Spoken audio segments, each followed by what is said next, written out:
অবশেষে সিলেটে নিজ এলাকায় শায়িত হলেন বিএনপির নেতা বীর মুক্তিযোদ্ধা হারিছ চৌধুরী। দ্বিতীয় দাফন সম্পন্ন। ঢাকায় দাফনের ৩ বছর পর সাবেক প্রধানমন্ত্রী বেগম খালেদা জিয়ার রাজনীতি সচিব বীর মুক্তিযোদ্ধা হারিছ চৌধুরীর কবর সিলেটে হস্তান্তর করা হয়েছে। আজই ২৯ ডিসেম্বর রোজ রবিবার বাদ আসর সিলেট কানাইঘাট নিজ প্রতিষ্ঠিত শফিউল হক চৌধুরী মেমোরিয়াল এতিমখানা প্রাঙ্গণে রাষ্ট্রীয় মর্যাদায় দ্বিতীয় দাফন মাধ্যমে তার কবরস্থান হস্তান্তর করা হয়।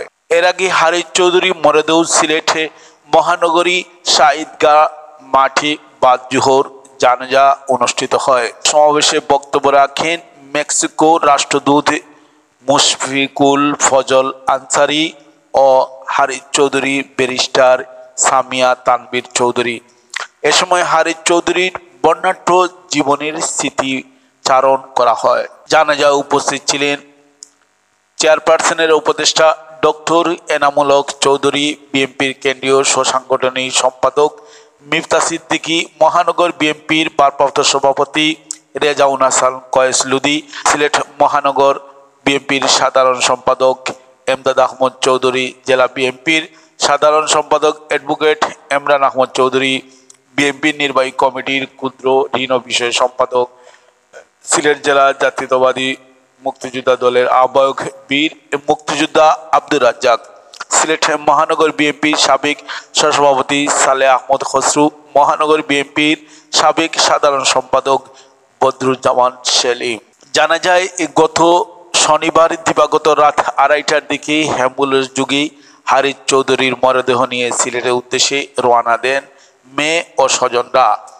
রবিবার সকাল ৯টার দিকে তাকে সিলেটে সার্কিট হাউসে এসে পৌঁছেন। এরপর সেখানে প্রশাসন, সিলেট জেলা মহানগর বিএনপির অঙ্গ সংগঠনের নেতৃবৃন্দের পক্ষ থেকে মরদেহ শ্রদ্ধা নিবেদন করা হয়। বাদ জোহর নেওয়া হয় সিলেট আলিয়ার মাঠে। উল্লেখ্য, গত ২০ ডিসেম্বর হারিছ চৌধুরীর লাশ পুনরায় দাফনের সিদ্ধান্ত নেওয়া হয়েছিল তার মেয়ে তানিয়া তানজিন চৌধুরী। আত্মীয় স্বজনের উপস্থিতি কানাইঘাট উপজেলার নির্বাহী কর্মকর্তা ফারজানা নাজরীদের তত্ত্বাবধানে রাষ্ট্রীয় মর্যাদা দাফনে সিদ্ধান্ত নেওয়া হয়। ২০২১ সালে ৩ সেপ্টেম্বর হারিছ চৌধুরী মৃত্যুবরণ করেন। এ সময় আওয়ামী লীগ সরকারের আমলে তার পরিচয় গোপন করে অধ্যক্ষ মাহবুবুর রহমান নামে সাভারে রিবুলিয়া জামিয়া খান্নাতুন মাদ্রাসা প্রাঙ্গণে দাফন করা হয়। পরবর্তী মেয়ে সামিয়ার এক রিট পরিপ্রেক্ষিতে হাইকোর্টের নির্দেশে কর্মকর্তার উপস্থিত লাশ উত্তোলন করা হয়।